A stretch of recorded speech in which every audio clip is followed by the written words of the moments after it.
Sir అందరికీ నమస్తే. నేను సి కళ్యాణ్ మాట్లాడుతున్నా. ఈరోజు ఇక్కడికి రావడానికి కారణం ఏంటంటే Telangana film chamber president Sunil గారిని రిక్వెస్ట్ ఏంటంటే, రేపు తెలుగు ఫిల్మ్ ఛాంబర్ ఆఫీస్లో ఆల్రెడీ ఈ సమస్య మీద డిస్కషన్ మీటింగ్ ఉంది. రేపు అందరూ వీళ్ళు కూడా పార్టిసిపేట్ చేస్తున్నారు. మనకి 2 స్టేట్లకు సంబంధించిన ఇష్యూ కాబట్టి ఛాంబర్లో కూర్చొని ఇంత ముందులాగా ఇది ప్రొలాంగు ఇది అనేది లేకుండా డెఫినెట్గా సమస్యకి పరిష్కారం అనేది వెరీ షార్ట్ టైం, అది రేపు అక్కడికి పోయి కూర్చున్న తర్వాత ఉండే సమస్యలు 2-3 ఏంటి, వెరీ స్మాలే ఉండేది. ఎక్కడ ఆగాలి, ఎక్కడ తెలియాలి, ఎవరికి నష్టం జరగకుండా షార్ట్అవుట్ చేయాలనే దానికి నేను రిక్వెస్ట్ చేశాం. సునీల్ గారు కూడా రేపు మీటింగ్ అయిన తర్వాత మళ్ళీ అందరం కూర్చొని, వాళ్ళ ఉద్దేశం ఏంటంటే ఇది లాగుతున్నారు కానీ తెగటం లేదు, పరిష్కారానికి రావటం లేదు అనేది. డెఫినెట్గా ఇప్పుడు దాకా జరిగింది అది తప్పే. గురువుగారు దాసనారాయణరావు గారు ఎప్పుడో 2011లోనే ఒక షీట్ తయారు చేశాం. దీని మీద పెద్ద కసరత్తు చేసి ఇలాంటివన్నీ ఆ షీట్లన్నీ ఉన్నాయి. మీ అందరికి కూడా ఆల్మోస్ట్ ఆల్ జర్నలిస్టుల దగ్గర ఆ షీట్లు, ఆ పర్సంటేజ్లు, ఆ సిస్టమ్లు ఏంటనేది. బిగినింగ్ ఏదైనా కూడా ఏంటంటే లాస్ట్ మినిట్లో ఇదనేది కాదు. వాళ్ళు ఆల్రెడీ 2 months నుంచి దీన్ని చెప్తా ఉన్నారు. సురేష్ బాబు ఆల్రెడీ అందుబాటులో ఊళ్ళో లేరు, ఆయన ఊటీలో ఉన్నారు. ఆల్రెడీ ఈ మీటింగ్ కొరకే తను బయలుదేరి ఆల్రెడీ రీచ్ అయ్యారు. రేపు మార్నింగ్ 11 o'clock మాత్రం ఫస్ట్ స్టెప్ ఈ పరిష్కారానికి ఎక్కడి నుంచి ఎక్కడ వెల్లింగ్ చేయాలి, ఎక్కడ కట్ చేయాలి, ఏ విధంగా చేసి ఇద్దరికీ నష్టం లేకుండా చేయాలనే దాన్ని మాత్రం డెఫినెట్గా చేసి పర్సంటేజ్ సిస్టమ్ రావాల్సిందనేది వాస్తవం. ఎందుకంటే ఆల్ ఓవర్ ఇండియాలో ఈ 2 కర్ణాటకను మన తెలుగుకి తప్ప, కర్ణాటకలో కూడా సగం లేదు, అన్ని స్టేట్లలోనూ ఉంది. అది కొంచెం మా ప్రొడ్యూసర్లు కూడా కొంచెం ఆవేశంగా ఏదో అయిపోతాయి, ఏమీ అవదండి. దీన్ని కరెక్ట్గా కూర్చొని లెక్కలేసుకొని చూసుకుంటే ఏది అవ్వదు. వాళ్ళకి ఇబ్బంది. వాళ్ళు సినిమా తీయాలి, వాళ్ళకి సినిమా తీసే అవకాశాన్ని డిస్ట్రిబ్యూటర్గా కానీ ఎగ్జిబిటర్గా కానీ, అలానే వీటన్నిటికి మించి ప్రేక్షకుడు సినిమా చూస్తే కదా డబ్బులు వస్తాయి. వీళ్ళందరూ ఏం మాట్లాడినా ప్రేక్షకుడికి చేరువయ్యేదానికి ముందు ప్రయత్నించాలి తప్పితే ఇది కాదు. డెఫినెట్గా రేపు పరిష్కార మార్గానికి ఫస్ట్ స్టెప్ మాత్రం రేపు పడుద్ది. ఈ నెలలు సంవత్సరాలు కాకుండా మాత్రం ఒక నెలలోనే పరిష్కారం అయ్యేదానికి మాత్రం గట్టిగా ప్రయత్నిస్తామని చెప్పి. ఇక్కడ ఒక విషయం, మీరు ఛాంబర్ ప్రెసిడెంట్గా చేశారు. ఈ పర్సంటేజ్ విధానం అనేది ఈ రోజు వచ్చిన ఇష్యూ కాదు. దాసనారాయణరావు చిరకాల కోరిక అప్పటి నుంచి ఇప్పటి వరకు ఉంది. ఇప్పటి వరకు ఇది ఎప్పుడైనా ఛాంబర్లో మినిట్స్లో ఉందా? ఉందండి. ఎందుకు ఇది అంటే మీరు అడిగిన క్వశ్చన్కి ఒకటే చెప్తాను. ఇది నారాయణరావు గారి కోరిక, ఇండస్ట్రీ బాగుండాలంటే అందరి కోరిక కూడా. ఇప్పుడు ఎన్టీ రామారావు గారు వచ్చిన తర్వాత స్లాబ్ విధానం వచ్చే లోపల ఒక్కసారి షేక్ అయిపోయాం. మీరు ఏ క్వశ్చన్ అడిగారో రెండో క్వశ్చన్ ఉంటుంది. ఇన్ని రోజుల నుంచి వాళ్ళు కూడా ఈరోజు పుట్టిన వేడి ఈ 10-15 సంవత్సరాల నుంచి పుట్టలేదు. కారణం ఏంటంటే అదే చెప్తున్నా కాదండి, అదే చెప్తున్నా.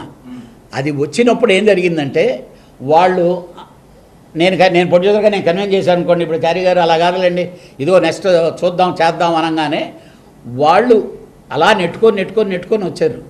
ఈరోజు బరువు మొయ్యలేని పరిస్థితి, నడవలేని పరిస్థితిలో ఉన్నారు కాబట్టి వాళ్ళు గట్టిగా అడుగుతున్నారు. సమస్య గ్యారెంటీగా పరిష్కారం చేయాల్సినటువంటి సమస్య. అది ఏ విధంగా చేయాలి, ఎంతెంత చేయాలి, ఏ ఏరియాకి ఏ విధంగా చేయాలి అనే దాన్ని మాత్రం రేపు మీటింగ్లో ఫస్ట్ స్టెప్ ఉంది, ఆల్రెడీ రెడీ అయి ఉంది. దీన్ని ఎలా చేయాలన్నా అనేది తేలాలి. వాళ్ళ ఫీలింగ్స్ వాళ్ళు ఇది ఎక్స్ప్రెస్ చేయాలి, ఎగ్జిబిటర్లు అలాగే డిస్ట్రిబ్యూటర్లు. ప్రొడ్యూసర్ అనేవాడు ఫస్ట్ ఆఫ్ ఆల్ తన సినిమా తీస్తే ఆ సినిమా బయటికి వెళ్ళేదానికి థియేటర్ లేకపోతే నేను వెళ్ళలేను కదా. ఇక్కడ ఇంకొక పాయింట్ అడుగుతాను. సింగిల్ థియేటర్లో ఒక థియేటర్లో ఫెసిలిటీస్ బాగున్నాయి, ఈ థియేటర్కి వస్తున్నారు, ఇంకో థియేటర్ రావట్లేదు అంటున్నారు. అదే ప్రసాద్ ఐమాక్స్లో ఒక రకమైన కలెక్షన్ ఉంటుంది, ఏఎంబీలో ఒక కలెక్షన్ ఉంటుంది, సినీ పోలీస్లో ఒక కలెక్షన్ ఉంటుంది. వాళ్ళందరికీ మీరు 50%, 55% ఇచ్చినప్పుడు వీళ్ళకి ఇవ్వడానికి వచ్చిన ఇబ్బంది ఏంటి? ఇది your question is correct question. First of all ఈ సిస్టమ్ని చేసుకొని ఈ సిస్టమ్లు వచ్చినందువల్లనే ఈ థియేటర్కి ఇప్పుడు 24 థియేటర్లు ఉన్నాయండి. ఈయన థియేటర్కి వెళ్ళే లోపల నాకు ఒక పర్సంటేజ్ షేర్లో మాట్లాడుకుంటున్నా, రెంట్ కానీ లేకపోతే ఇది కానీ. ఈయన థియేటర్కి వెళ్తే ఒకటి మాట్లాడుకుంటున్నాను, ఆయన థియేటర్కి వెళ్తే మాను. దీంట్లోనే నువ్వు అడిగిన క్వశ్చన్కి ఆన్సర్లు ఉన్నాయి. ఇది ఇక్కడ సెట్ చేసుకోవాల్సింది కాదు. అంటే ఒక థియేటరు ఏదో మూలన ఉంది, లేకపోతే లోపల గల్లీ లేదని లేదు, లేకపోతే పార్కింగ్ సరిగా లేదు, దానికి ఎలాగా జనాలు రావటం లేదు కాబట్టి అయ్యా నీ థియేటర్ ఇలాంటి వీక్నెస్లు ఉన్నాయి కాబట్టి ఈ రెంటే ఇస్తానంటాడు. వాళ్ళు అడిగే విధానం ఒకటి, రెంట్ ఆర్ పర్సంటేజ్ అన్నప్పుడు వేస్తే పర్సంటేజ్ వేయాలి, లేకపోతే రెంటే వేయాలి.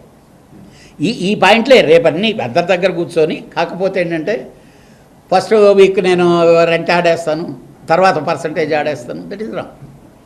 నువ్వు అగ్రిమెంట్ చేసేటప్పుడు రెంట్ ఆర్ పర్సంటేజ్ అన్నావు, దాంట్లోనే ఉండు, దీంట్లోనే ఉండు. లాకి లేదు, ఎమికబుల్గా మీరిద్దరు కూర్చొని మాట్లాడుకుంటే చేయబోయేది ఏం లేదు. మీరు అందరికీ తెలుసు, ఒకప్పుడు చాలామంది నేను పర్సంటేజ్గా ఆడతానని చెప్పి సినిమా హిట్ అయ్యే లోపల రెంట్గా మార్చమన్నాడు. ఈ ఇన్సిడెంట్లన్నీ చూసేసాయి. మనం మీ అందరికీ, మీరు సీనియర్లు ఉండే ప్రతి ఒక్కరికి తెలుసు 10 సంవత్సరాలకి ఏం జరుగుతుంది, 10 సంవత్సరాలకి ఏం జరుగుతుంది.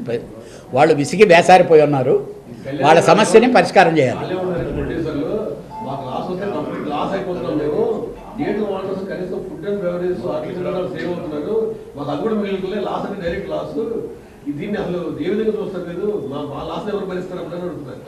ఇప్పుడు నేను ప్రొడ్యూసర్గా ఫస్ట్ నేను ఎలా బతకాలనేది నేను ఆలోచించుకోవాలి, వాళ్ళు ఎలా బతకాలనేది వాళ్ళు ఆలోచించుకుంటారు. కాకపోతే ఒకరికొకరు సహకారం లేకపోతే ప్రొడ్యూసర్గా నేను సినిమా తీయాలి, నువ్వు సినిమా తీయకపోతే పోయిందేముందయ్యా అనే అవతలోడికి వచ్చేసాడానికి ఆన్సర్ లేదు. ఆయన సినిమా తీయాలి, డిస్ట్రిబ్యూటింగ్ చేయాలి, ఎగ్జిబిటరు, వీళ్ళ ముగ్గురు ఏమి చేసినా థియేటర్కి జనాలు రప్పించాలి. పుష్ప సినిమా 3% ఇవ్వలేదని చెప్పి ఐమాక్స్ లో వేయలేదు.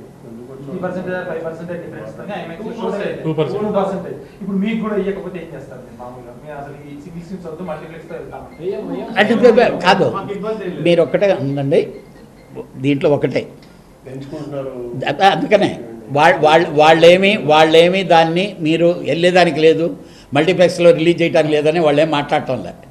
అసలు చిత్రసీమలో మన అందరం కూర్చొని మాట్లాడుకోవాల్సిన ఇష్యూ ఇది. ఎవరో లేదండి, ఫ్యామిలీ ఇది.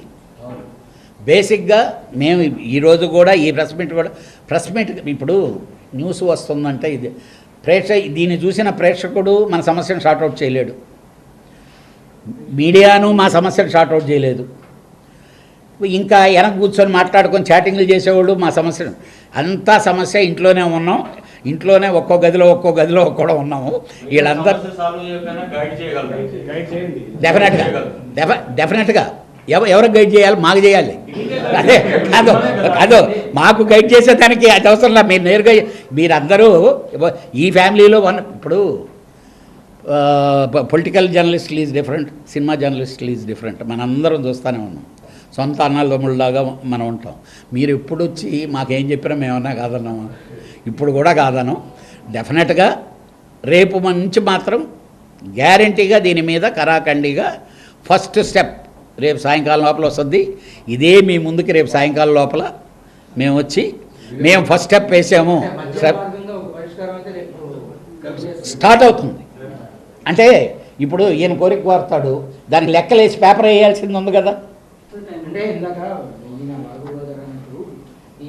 ఇంకెన్నిసార్లు చూస్తాము, ఇప్పుడు పెద్ద అంటారు, ఇప్పుడు మళ్ళీ రేపు సార్ అసలు పెద్ద గిద్ది సినిమాల్లో అసలు పెద్ద సినిమా ఇక్కడ మెయిన్ ఇష్యూ అంతా ఈ పెద్ద అనేటువంటి సినిమా చూపించే వాళ్ళు ఇది వస్తుందనే వీళ్ళు ఇలా చేస్తున్నారు అనేటువంటి దాన్ని వాళ్ళు అనే మీకు రీసెంట్గా మీరు చూసి ఉంటారు, ఇంతకుముందు కూడా ఒక సినిమాని ఇలానే చేసి ఫోకస్లు చేసి గందరగోళం చేశారు. ఏం లేదు, కాదు ఇవన్నీ వట్టిది సిచ్యువేషన్గా మాట్లాడుకునేది తప్పితే రేపటి నుంచి రిలీజ్ అయ్యే ఏ సినిమాకు కూడా ఇబ్బంది జరగకూడదు.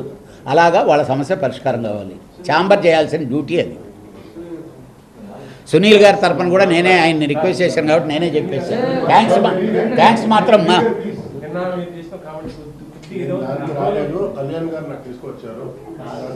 అంటే బేసిక్గా తను నేను ఈ పర్సనల్ నేను కూడా ఇన్వాల్వ్ అయ్యే నేను అందరితో డిస్కస్ చేస్తున్నానండి. ఒక నిమిషం. పర్సనల్ కామెంట్స్ పర్సనల్గా వెళ్ళటం అనేది అవి మిగిలిపోతాయే తప్పితే అది కరెక్ట్ కాదు. మనందరం ఒకటే, రేపు ఉదయం మళ్ళీ నిద్రలేసి ఎదురు కనిపించుకోవాలి, షేక్ హ్యాండ్లు ఇచ్చుకుంటాం. దీనికి ఒక్కటే నిదర్శనం, మన సినిమా ఇండస్ట్రీ నుంచి వచ్చిన విజయ్.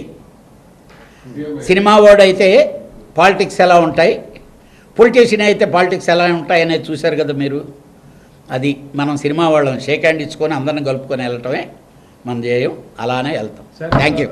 ప్రెసిడెంట్ సార్ ఒక క్వశ్చన్ నాకు మీ మీడియా వద్దు సార్, రేపు మీటింగ్లో అక్కడ మాట్లాడుకుంటాం కదా, రండి. ఫస్ట్ ఆప్షన్ నేను విలేకరులకు కూడా చెప్పదలుచుకుని ఏంటంటే, ఇది మీ దగ్గర రెంట్ ట్రాక్ ఉందా, బాత్రూంలో ఆటో ఫ్లష్ ఉందా, ఇవన్నీ మీ ఇంట్లో బల్లి ఉందా, ఆడదా మొగదా టైప్లో పోతున్నాయి సార్. మీరు బలవంత్ గారు నేను ఒక మాట చెప్తానంటావా, వాటి డిస్కషన్ కాదు రేపు మనకు కావాల్సింది. పర్సంటేజ్ సిస్టమ్కి వెళ్ళేదానికి దేనికి ఏం చేయాలనేదే తప్పితే వేరే సిస్టమ్లు కాదు. ఆయన టాయిలెట్లు బాగలేకపోతే బాగు చేయించుకోమని వాళ్ళు చెప్తారు. ఆటోమేటిక్గా మీకు ఇంకో రూపాయి పెరిగిన తర్వాత మీరే చేసుకోవడం స్టార్ట్ చేస్తారు. అట్లా కాదన్నా, ఇప్పుడు ఇన్ని రోజులు టాయిలెట్లు గుర్తురాలేదా, ఇన్ని రోజులు స్మెల్ అదే అన్నయ్య, ఇవన్నీ ఎలా ఉంటాయి తెలియదేముంది. అంతా సక్సెస్ఫుల్గా రేపు ఫస్ట్ స్టెప్ వెళ్తాం సార్. డెఫినెట్గా లీడ్ తీసుకుంటాం. 2 స్టేట్ల సమస్య ఒకటేసారి పరిష్కారం చేసేదాన్ని ప్రయత్నిస్తాం. థ్యాంక్ యూ అందరికీ.